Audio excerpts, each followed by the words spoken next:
السلام عليكم ورحمة الله وبركاته. أخباركم إيه؟ يا رب تكونوا بأفضل حال.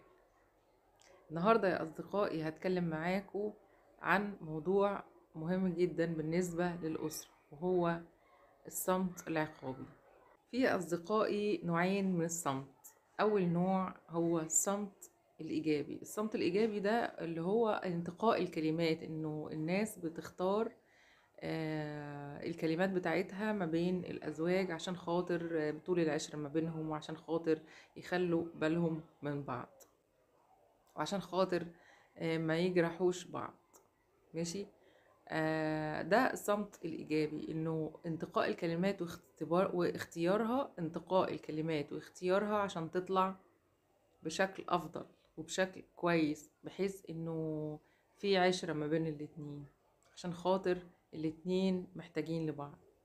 وده يا أصدقاء حد ذاته نضج كبير جدا جدا جدا، إن الأشخاص ينتقوا كلماتهم ويفهموا هما بيقولوا إيه، يعني يعرفوا هو الكلام اللي بيتقال من غير غلط ورايح فين، علشان خاطر طبيعي الدنيا ما تبص، لأن العلاقة الزوجية ديت علاقة حساسة جدا جدا جدا. أما الصمت السلبي يا أصدقائي هو صمت متعمد، وصمت يعني مش عايزين يتكلموا، او هم بيبقوا عارفين نفسهم ان هم مش عايزين يتكلموا. هو رافض انه يتعامل مع اللي قدامه، ايه، ما فيش وجدان ولا فيش مشاعر وما فيش اي حاجة. طبعا زي ما احنا عارفين يا اصدقائي ان الزواج هو ارتباط بيصاحبه الحب والمودة والرحمة والسكينة، وكل الحاجات الإيجابية اللي مذكورة في القرآن الكريم عن الزواج.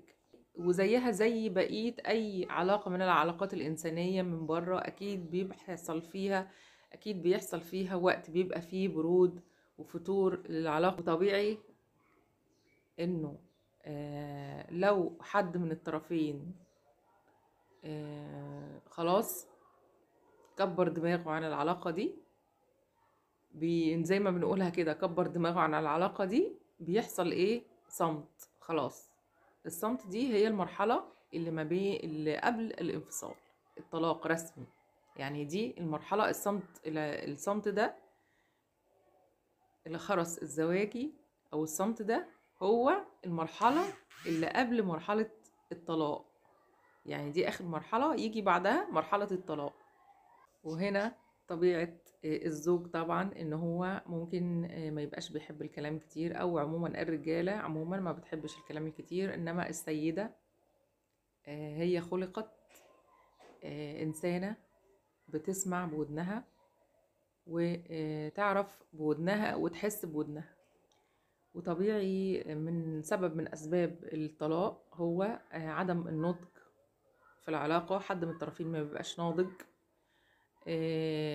مفيش تفاهم طبيعي، لأن النضج مهم جدا، والإدراك والوعي بمسؤوليات، وإن يعني إيه زواج والتزامات وألف ب معنى زواج إيه، اللي مفروض يقدمه إيه اللي مفروض ياخده. تمام. وسبب من الأسباب كمان إنه مفيش أهداف مشتركة ما بين الاتنين، وانعدام لغة الحوار. مفيش أصلا حوار طبيعي، علشان خاطر إنه مفيش لغة للحوار، ومفيش نضج، ومفيش لغة للحوار ما بينهم. طبيعي طبعا بيوصلوا ان مفيش مشاعر مشتركة، وكمان مفيش عايش، كل واحد عايش في دنيته الخاصة بيها لوحده، كل واحد عايش في دنيته خاصة بيه لوحده. مفيش هدف واحد، يعني مفيش هدف يجمعهم واحد. كمان نقطة مهمة جدا، وهي الفتور في العلاقة الزوجية، او مفيش اساسا علاقة زوجية تجمعهم مع بعض، ودي سبب كبير جدا لحدوث المشاكل. وزي ما احنا قلنا من الأول، إنه عدم الإدراك وعدم الوعي وعدم النضوج وعدم المعرفة أصلا يعني إيه زواج والتزامات ومسؤولية، وإيه المطلوب من الشخص المقابل أو الشخصين، كل واحد الحقوق والواجبات إيه، بتضيع هنا.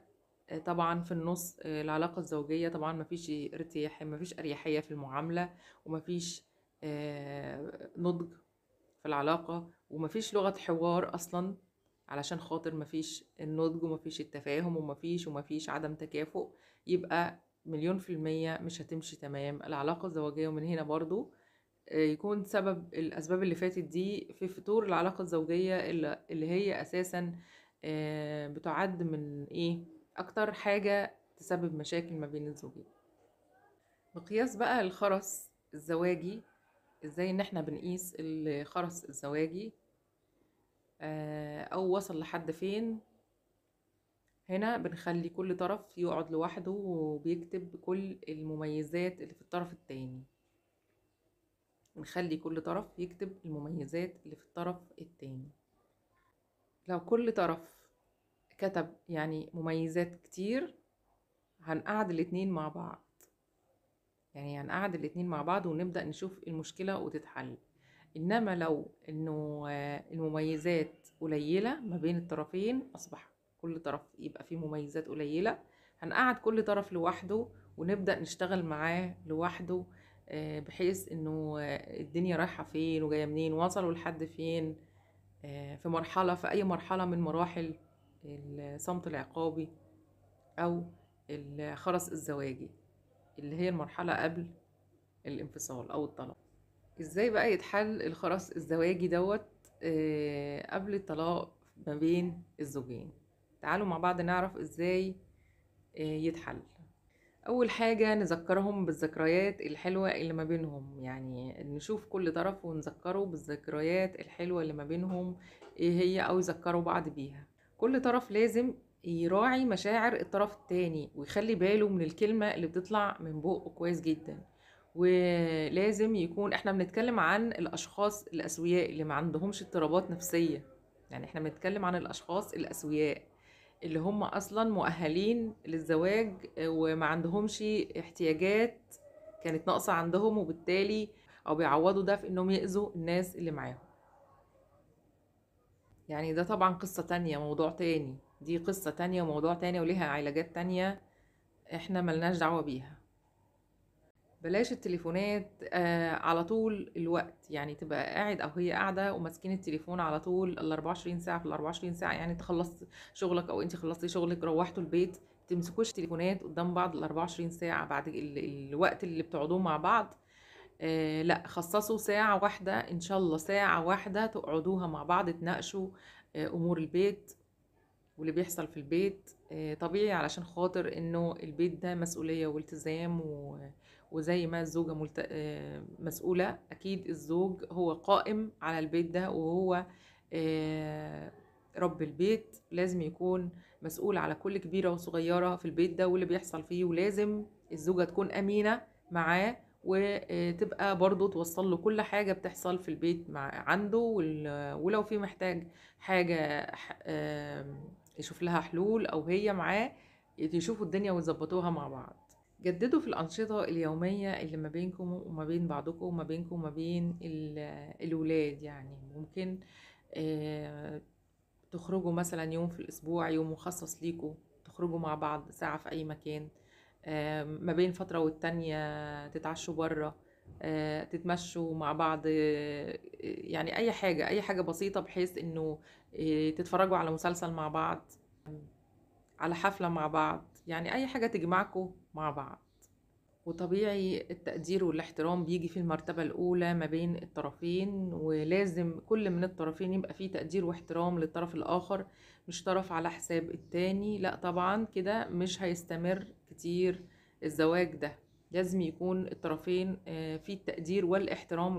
الاحترام حط تحت الاحترام دي مليون خط، شد مليون خط تحت الاحترام ده، لان التقدير الاحترام دي اهم من اي شيء. مفيش علاقة في الدنيا ايا كانت لو انعدم فيها الاحترام هي انعدمت من لا شيء. واكيد مليون في المية لازم يكون في لغة للحوار ما بين الطرفين، والحوار ده مهم جدا جدا جدا، والتواصل ما بين الطرفين علشان خاطر نعرف ايه احتياجات بعض ونلبيها، ولو في مشاكل يوضع لها حلول بمنتهى الهدوء والاحترام والتقبل. دي حاجات أساسية جدا جدا جدا في الزواج. تعالوا نعرف مع بعض يا أصدقائي إيه هي الحاجات اللي إحنا المفروض نتجنبها في العلاقة الزوجية. أول حاجة يا أصدقائي، صاحبي وصاحبك على القهوة، يعني مفيش صحاب للزوج يدخلوا البيت نهائي. البيت ده يعني هنقول إيه، شيء مقدس، مكان مقدس، ما ينفعش يعني بعد الجامع ما ينفعش حد يدخل فيه. وبرضو الزوجة يعني لو حتى استضافت واحدة صاحبتها أو أي حد من المعارف، هتبقى في وقت في وقت الزوج مش موجود فيه. وطبيعي مليون في المية يفضل إنه أول ما يجي اللي ضيوف تنسحب وتمشي على طول تلقائي. وما تحكيش عن صاحبتك قدام زوجك، يعني انت ما تحكيش على صاحبتك على طول قدام زوجك، لا. ما تحكيش عن اي حد من صحابك البنات عن صحابك عموما قدام زوجك خالص، لان طبعا في انت كده بتثبتي معلومة مرة في مرة في مرة في مرة كده، هيحس انه هيرتبط بيها. بلاش التجمعات اللي بتحصل وقت السفر وفي المصايف في الحاجات اللي هي تعالوا نسافر مع بعض الأزواج مع بعض، لأن انت ما تضمنيش أو انت ما تضمنش النفوس المريضة اللي ممكن تبقى موجودة ويحصل تفرقة ما بين الاتنين. طبيعي بقى بيحصل غيرة، وفي نفوس مريضة فيها غل وحقد وحاجات مش كويسة ممكن تدمر أي علاقات كويسة يعني.